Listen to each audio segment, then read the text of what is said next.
매주 목요일 경제 정보는 서울의 일자리 취업 관련 소식을 전해드리고 있습니다. 오늘은 신현종 위클리 커리어 대표 함께하겠습니다. 어서 오십시오. 네. 본격적인 내용 알아보기 전에 매주 서울시의 공공 일자리 정보를 소개해 주고 계십니다. 이번 주에 올라와 있는 거 어떤 겁니까? 예, 서울시 일자리 플러스 센터에서 제공하는 서울시 공공 일자리 구인 구직 정보를 알려드리도록 하겠습니다. 처음 소개해드릴 일자리 정보는요, 서울시청 기획조정실에서 국제기구 전문 요원을 1명 모집합니다. 계약직으로 24개월이고요. 1월 6일부터 1월 8일까지 접수를 받고 있습니다. 서울시청 해외도시협력 담당관에 직접 방문해서 접수해 주시면 되겠습니다. 예, 다음으로 소개해드릴 일자리 정보는요, 서울시청 안전총괄본부에서 안전관리 분야 전문 요원을 모집합니다. 모집 인원 1명이고요. 계약직 24개월입니다. 접수는 1월 4일부터 1월 6일까지고요. 서울시청 안전총괄본부 도로시설과에 직접 방문해서 접수해 주시면 되겠습니다. 예, 다음으로 소개해드릴 일자리 정보는요, 한국특허정보원에서 행정사무원을 14명 모집합니다. 계약직 1년이고요. 접수 마감일이 1월 11일입니다. 한국특허정보원 홈페이지 keskipi.or.kr에 직접 접속하셔서 접수하시면 되겠습니다. 다음은 서서문청사에서 통계 데이터 담당관 통계 분석 요원을 모집합니다. 모집 인원 1명이고요. 계약직 24개월입니다.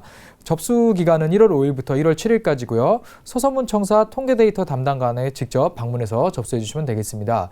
오늘 마지막으로 소개해드릴 일자리 정보는요, 서울시청 도시교통본부에서 교통지도 단속 감시원을 모집합니다. 모집 인원 36명이고요. 계약직 24개월입니다. 접수 기간은 1월 6일부터 1월 8월까지고요. 서울시청 본관 신청사에 1층으로 직접 가셔서 방문 접수하시면 되겠습니다. 네, 서울시 공공 일자리 정보였고요. 그럼 오늘 소개해 주실 일자리 취업 관련 내용은 어떤 겁니까? 예, 아무래도 오늘 12월 31일 2015년의 마지막 날입니다. 네. 그래서 역시 마지막 날인 만큼 한번 올해 2015년 일자리와 관련해서 어떤 일이 좀 있었는가 이런 걸 한번 좀 정리해 보는 게 어떨까 이런 생각을 좀 가져봤습니다. 그래서 2015년 취업과 관련해서 가장 대표적인 어떤 사건이라든가 키워드 이런 걸 중심으로 한번 좀 짚어 드려볼까 좀 한번 가져와 봤습니다. 우선 청년층에게는 2015년 취업에 있어서 가장 중요한 키워드다라고 하면 역시 NCS 국가직무능력 표준 제도를 좀 도입했던 것과, 그리고 이제 이 하반기부터는 삼성그룹이 신채용 제도를 도입하겠다라고 하면서 좀 많은 관심을 가졌던 부분이 있었거든요. 그래서 이런 부분을 저희가 좀 짚어볼 수가 있겠고요. 이 중장년층 분들 아무래도 올해 가장 큰 키워드가 상시 구조 조정. 예, 요 부분하고 임금 핑크제 도입과 같은 부분에서 좀 많이 관심을 가졌었다. 이렇게 좀 제가 좀 짚어보고 싶습니다. 그 중에서도 오늘은 조금 청년층에 대해서 좀 포커스를 조금 더 둬서 얘기를 좀 드리고 싶은데요. 보통 청년층 하면 역시 뭐 신조어, 유행어 이런 거 가장 많이 있잖아요. 네. 예, 그래서 한번 어떤 거를 좀 많이 유행했나 좀 제가 좀 찾아봤는데요. 최근에는 좀 취향 저격 문화라고 좀 일컬어지는 이런 청년 문화에서 과연 어떤 것들을 가장 따와서 만들었나, 뭐 이렇게 아분절만 따와서 만든 단어들도 많이 있고요. 좀 유행하는 단어가 있어서 기성세대 분들이 도대체 무슨 얘기야? 무슨 뜻이야? 이렇게 좀 하시는 분들이 있는데 우선 조금 한번 좀 살펴보도록 하겠습니다. 많이 들어보셨죠? M4 세대. 네. 예, 뭐 세 가지만 포기했던 시대에서 이제는 모든 걸 뭐 포기하는 걸 셀 수가 없다. 뭐 이런 얘기도 좀 있었고요. 최근에 나온 말은 뭐 문송합니다. 이제 문과 나와서 죄송합니다. 예. 이런 말이 있었고요. 또 그거에 뒤따르는 말 인구론. 인문계 90%는 논다. 그래서 인구론이라는 말도 좀 있었고요. 그 다음에 또 재밌는 게 부장 인턴이라는 말이 있습니다. 네. 이게 또 뭐냐면 인턴은 인턴인데 부장이에요. 그러니까 참 재밌는 게 요즘은 인턴을 한 번만 하는 게 아니고요. 신입한테 많이 요구하는 스펙이 경력이 약간 이상한 그런 문화가 좀 있거든요. 그러다 보니까 인턴을 한 번 한 게 아니고 여러 번 한 친구가 있어요. 그래서 인턴 근무를 처음 시작할 때 이 인사 담당자가 인턴 해본 분 계세요? 그럼 꼭 있거든요. 그 사람이 이제 부장 인턴이 되는 거예요. 그래서 그런 부장 인턴 이런 건 재밌는 말들 좀 많이 나왔었습니다. 그래서 이런 유행하는 단어들만 봐도 올해 어떤 게 유행했나 저희가 알 수가 있거든요. 그래서 한번 좀 2015년 한번 좀 되짚어 볼까 합니다. 네, 그러게요.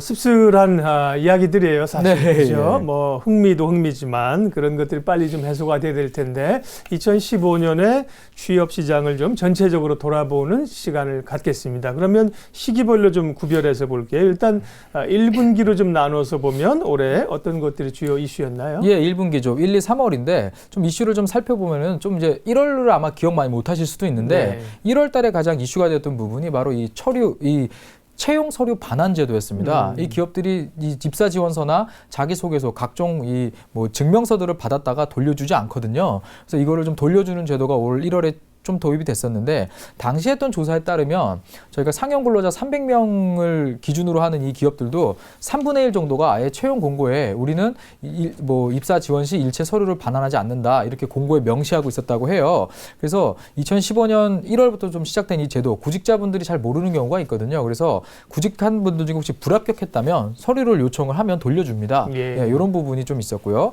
2월 달에는 취업준비생이 처음으로 이제 통계청 기준입니다. 통계청 발표 기준으로 100만 명이 넘었다는 거예요. 예, 이게 상당히 이슈였는데 보통 저희가 수능 대학 수학 능력 시험 보는 학생들이 한 50만 명 정도 수준 이렇게 얘기를 하잖아요. 그러니까 잘 보면 한 두세 대 정도가 지금 취업이 안 돼서 취업준비생으로 지금 취업을 준비하고 있다. 그러네요. 저희가 이렇게 네. 볼 수가 있거든요. 그래서 이런 부분이 있었고 또 이때 삼성그룹이 기존의 채용 제도를 좀 변화를 줘서 하반기부터 좀 바꾸겠다. 그래서 사트를 보고 취업할 수 있는 마지막 그 삼성행 막차다. 이런 것도 좀 이슈가 있었습니다. 그리고 좀 3월 달을 좀 지켜보면 역시 NCS 국가지문등록 표준의 도입인데요. 이때 이 도입을 취지를 좀 살리기 위해서 탈스펙이라는 단어가 상당히 유행을 했었습니다. 그래서 이제 대기업들도 이걸 좀 동참하기 위해서 외국어 성적을 좀 낮추고 아예 삭제하거나 이런 그 데이터를 요구하는 걸 많이 줄였는데요. 실제로 한 기업 같은 경우는 아예 스펙 다이어트 채용이라는 네이밍을 해가지고 아예 공채 이름을 만들어서 채용을 진행한 회사들도 있었습니다. 그래서 2014년까지 사실 그 전에 취업을 준비한 분들이 아니 왜 갑자기 내가 취업하는데 왜 갑자기 이런 게 들어왔냐 하면서 조금 혼란스러웠던 이런 좀 일이 있었습니다. 네, 1분기에 이제 채용 제도와 관련해서 꽤 변화들이 있었고요. 2분기부터는 이제 본격적으로 또 이제 봄 채용하는 데도 있잖아요. 네네. 2분기 올해 그 고용 시장을 좀 돌아보면. 예, 2분기 역시 3월이어서 4월부터 조금 얘기를 좀 하면요. 4월에는 역시 공공기관의 채용이 본격화됐습니다. 그래서 이때 올해 상반기에 33개의 공공기관이 NCS 국가지문능력 표준 이 채용을 도입을 했거든요. 그래서 기존과 좀 달리 취업준비생들 이전에는 한 4-5개 정도 자기소개서 항목이 있었다면 NCS가 도입되면서 이 자기소개서 항목이 15개에서 막 30개까지 요구하는 기관들도 있거든요.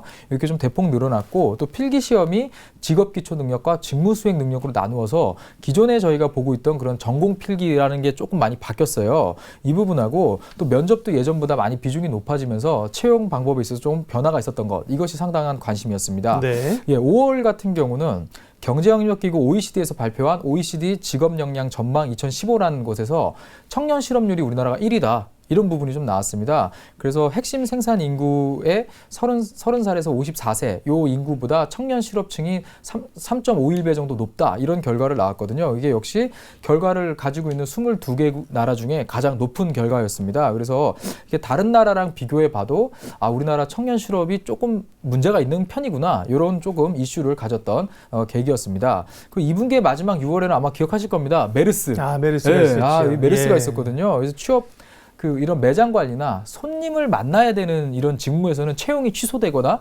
심지어 면접까지 취소되고 무기한 연기하는 사례도 좀 있었고요. 또 재밌는 건 이 면접 대기실에서 마스크를 나눠주고 쓰고 대기해라 이런 일도 있었습니다. 그래서 이런 큰 사건이 6월 달에 좀 취업에 영향을 미쳤던 이런 것으로 좀 짚어볼 수가 있겠습니다. 그렇습니다. 1분기, 2분기, 상반기 올해 취업 관련한 고용시장 움직임을 봤고요. 사실 이제 내년의 변화도 좀 봐야 되기 때문에 네네. 3분기, 4분기 조금 빠르게 보면서요. 네네네. 마지막에 이제 내년 변화도 좀 볼게요. 예. 3분기는 이제 가을을 맞으면서 본격적인 이제 취업 준비 시즌인데 3분기는 맞습니다. 어떤 변화가 있나요? 3분기 역시 여름부터 가을까지 이어지는 가장 취업의 가장 핫한 시기인데요. 이때 7월에는 사실 정부에서 이 청년 고용절벽 해소 종합 대책이 나왔어요. 네, 맞습니다. 네, 이때 이제 청년들이 좀 기대를 많이 했는데 창출하겠다는 일자리에서 사실 인턴이나 이런 그 직업 훈련 과정 이런 것들이 포함된 숫자에서 좀 논란이 있었습니다. 그래서 이때 저희가 아까 좀 얘기했던 취업에 관련된 그런 신조어들 있잖아요. 네. 이런 뭐 부정적인 뭐 취업 키워드나 신조어들이 가장 많이 나왔던 시기라고 볼 수가 있겠습니다. 역시 8월에는 좀 청년 취업보다는 아무래도 좀 이 중장년 취업이 좀 이슈가 됐던 게 임금 피크제 도입. 예, 이 부분에서 대기업들이 이전보다 이 임금 피크제 도입으로 이런 채용을 한 5% 늘리겠다 이렇게 발표를 했는데 실상 한 2010년에 채용했던 인원보다 훨씬 적게 뽑으면서 5% 정도, 8% 정도 늘려봤자 사실 그 인원이 그렇게 많은 건 아니거든요. 그래서 청년층에서 그렇게 많이 안 뽑는다 이런 걸 좀 본 시기가 있었고요. 9월이 가장 이 많은 관심을 받는 이런 시기죠. 이때 삼성이 2월 달에 예고했던 신채용 제도가 도입이 됐는데 네. 여길 잘 보면은 기존에는 저희가 어떤 삼성, LG 이렇게 한 그룹을 지원할 때 전부 지원자가 같은 자기소개서를 썼거든요. 근데 이때부터 공통 질문과 함께 계열사 직무별로 다른 자기소개서 항목에 대해서 기술을 하는 게 도입이 됐어요. 그래서 앞으로 이런 그 직무별로 어떠한 기업에 지원할 때 똑같은 자기소개서를 쓰는 게 아니고 그 직무별로 다른 이 직무 역량 중심 채용에 근접한 이런 채용이 앞으로 확대될 것이다. 이런 걸 좀 볼 수가 있었던 9월이었습니다. 네. 예. 자, 4분기 4분기 지금까지 이제 뭐 오늘 마지막 예. 날이니까요. 예. 4분기에도 이제 좀 특별한 동향이 있었다는. 네, 4분기 뭐 좀 짧게 드리면요. 네. 이제 10월 달에는 저희가 많이 알고 있었던 뭐 수저 계급론 이게 조금 이슈가 있었고요. 그리고 11월 달에 좀 좋은 게 있었습니다. 저희가 그 고용 디딤돌 프로그램이 있었는데요. 삼성하고 현대자동차, 카카오, SK 이 4개 그룹이 그 고용 디딤돌 프로그램을 모집을 해가지고 교육을 통해가지고 자기 회사나 아니면 협력사 또는 이 지원 회사에 좀 이렇게 취업까지 좀 책임져주는 이런 그 프로그램이 도입돼 갖고 상당히 관심을 많이 받았습니다. 이게 2016년에는 14개 회사로 늘어난다고 하니까 한번 취업준비생이라면 한번 좀 체크해 볼 만 하겠고요. 그리고 12월 요번 달에는 뭐 사실 1월 달에 채용 그 서류 반환 제도처럼 이런 법적인 부분이 좀 바뀌는 게 있거든요. 네. 그래서 이제 지금 뭐 어떤 구인 회사의 갑질 방지와 개인정보 보호비 강화된 이런 이 차별 방지법이 뭐 내년부터 시행된다 이런 부분이 좀 올라와 있습니다. 그래서 본인이 제공하는 자신의 어떤 채용에 관한 정보가 좀 더 보호가 더 강화될 것이다. 이런 것들을 좀 이번 12월의 키워드다 이렇게 좀 볼 수가 있겠습니다.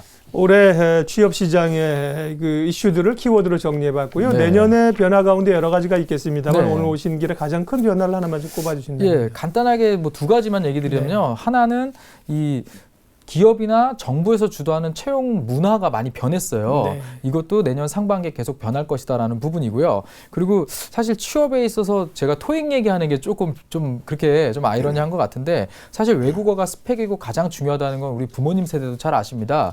지금 2016년 5월부터 토익 시험 제도가 바뀝니다. 10년 만에 바뀌는 건데요.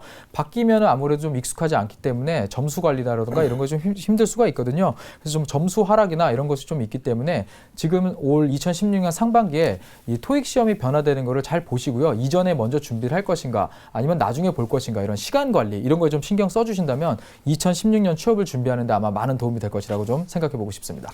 네, 2015년 취업 시장의 움직임을 키워드로 쭉 정리를 해봤습니다. 2016년 변화에 대해서는 오늘은 이제 짧게 말씀해 주셨고 새해 들면 아마 또 그런 것들에 대해서 어떻게 대응해야 될지 준비하는 전략을 짜는 시간들을 마련을 하겠습니다. 예, 오늘 위클리 커리어 신현정 대표님 함께했습니다. 고맙습니다.